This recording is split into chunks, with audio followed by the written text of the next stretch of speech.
Yo guys, what is happening? What is going on? Today's video is gonna be a bit different. I'm doing nothing at all today. Like I had a pretty big, busy day yesterday, so I wanted to kind of chill out. But I also wanted to film. So I thought I'd do a tutorial video. A lot of my friends ask me how I edit my photos, and they don't have the software and all that kind of stuff, but they have their mobile phones, and I use VSCO Cam quite a lot. If I'm on the go and I want to edit a photo real fast. So I thought I'd do a tutorial on how I edit my photos using VSCO Cam. I don't use my phone to take pictures because my phone camera is so crap. So yeah, I used a 600D for this photo. I'll explain like the gear that I used in the video, but I have to stress, right? I have to stress that in order to get a good photo overall, you need to learn how to take a good photo on the camera, like raw. The photo has to be really good raw, because 90% of a good photo is how you take it, not how you edit it. I've taken some pretty shitty pictures, man, and I just couldn't save them by editing them, no matter what I used. So if you're starting out and you want a good, you want to get good at taking photos and editing, it's very important that you know how to take a good photo using the light that you have, natural light, flashes, whatever the hell, man. But yeah, anyways, I want to keep this intro short because the tutorial is going to be pretty long. So yeah, guys, enjoy. Alright guys, what is up? So before I get started editing this picture, I just want to say that first and foremost, in order to get a good edit from a picture, the picture has to just be really good, like when it comes straight out of the camera. So like for example, this is straight out of the camera, absolutely raw. I haven't done anything to it whatsoever. So yeah, you cannot turn a crappy picture into a good picture by editing it at all, no matter what editing tools you use, I personally think anyways. So yeah, this is straight out of the camera, and the camera that I usually use a Sony A7S for all my photos, but I don't know, I just wanted to use a Canon 600D, I guess, for this, just to show that you don't really need a brilliant camera to to take a good picture. You can kind of use any camera. The lens that I used was a 17-70 Sigma f2.8. So yeah, all right, let's get started. So I've got VSCO Cam opened up here, and I've got a bunch of presets I've downloaded for free. Every time I go on, I'll always check on the VSCO store just to see if they're giving out any free filters, which they do, believe it or not.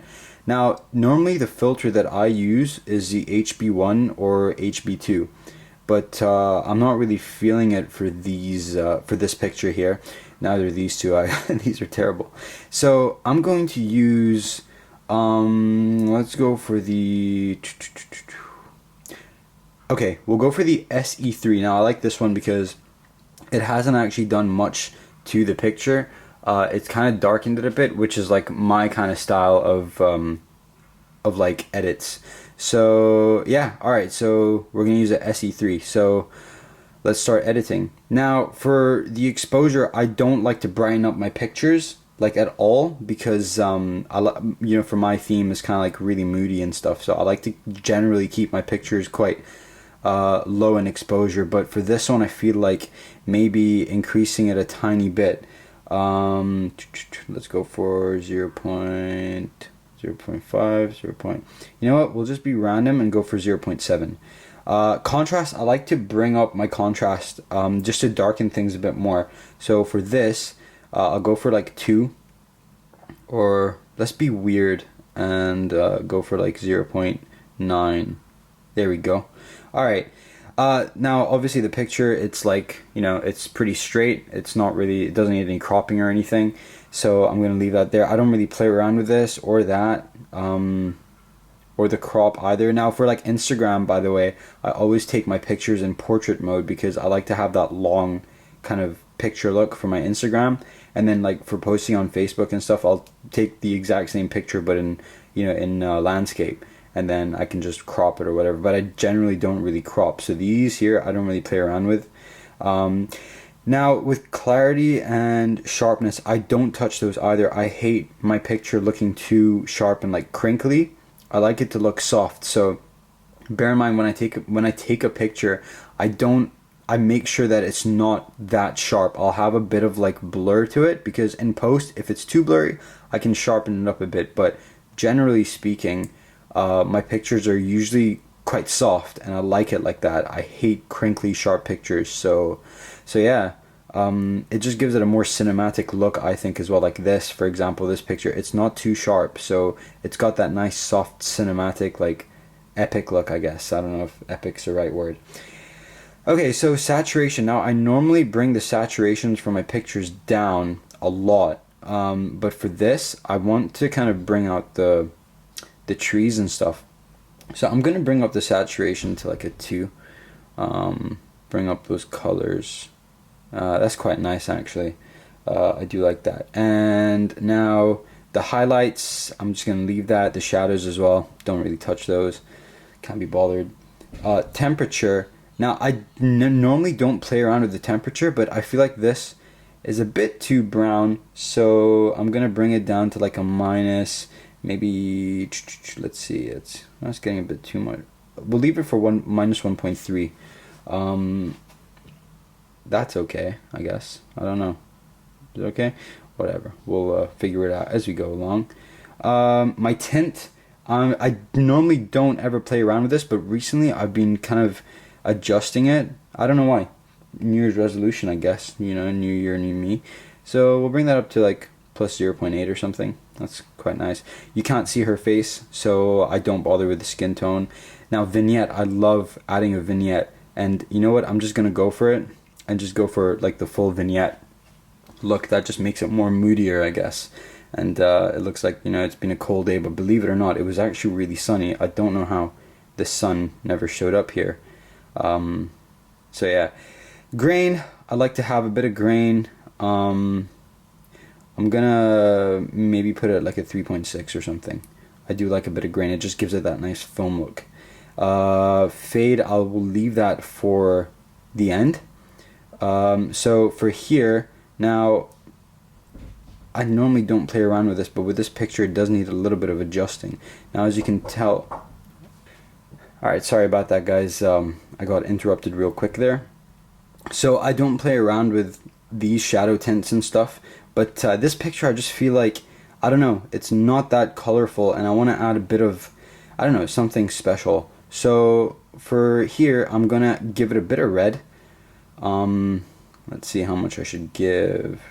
I think I'll go for, I don't want to add too much. I don't want to be over, you know, over the top. So let's give it like a 1.2. And for this, I don't really play around with this much either. For this one, we'll go for the cream look. I'll give it like a 1.4 or something. Maybe a 0. Let's go for 0.6. Now, the last thing we're going to use here is the fade. Now, I don't add fade that much unless it's black and white picture, but for this, I want to. So, I don't know, with this, let's just see how much we can crank it up. I think 1.8 is fine.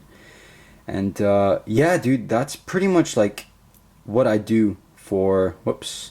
Yeah, so that's the amount of, I don't know, generally I don't play around with these settings, but sometimes, I don't know, like, it's just nice to play around with it and give it a very different look so that you don't just slap on a preset. And then here, so here's the before picture. As you can see, it's extremely flat. Like, everything is just really, really flat looking. I actually don't mind that raw picture, but once you've added on, you know, the VSCO preset, it gives it like my look that I have, you know, which is like that gloomy, dark, cold look. And, you know, I will play around with this a lot more. I do spend like a day or two because, you know, when you look at a picture, once it's edited, you're like, oh, cool. But then you go back to it and you're like, oh, I wish I changed this and that and this and that. So I tend to just, you know, have it sitting for like 2 days, maybe 3 days, come back to it and make final alterations. But I am pretty pleased with that. I think maybe even take down the saturation down a bit, like there. That's quite nice. Hey, that's perfect. That's the look that I was going for. So yeah, let me know if this was helpful or not. And yeah, the presets that you can buy from this, they're actually quite cheap. I might buy a bunch of them, but I do have the ones that I really love. So yeah, if you want me to do like a more hardcore tutorial on my laptop, like using the VSCO film and get into more detail, let me know. I can do that. For the time being, enjoy my vlogs, guys, and follow me on Instagram. Instagram link is right here, or whatever it's called. Not link, but like my username right here. Thanks for watching, guys. Peace.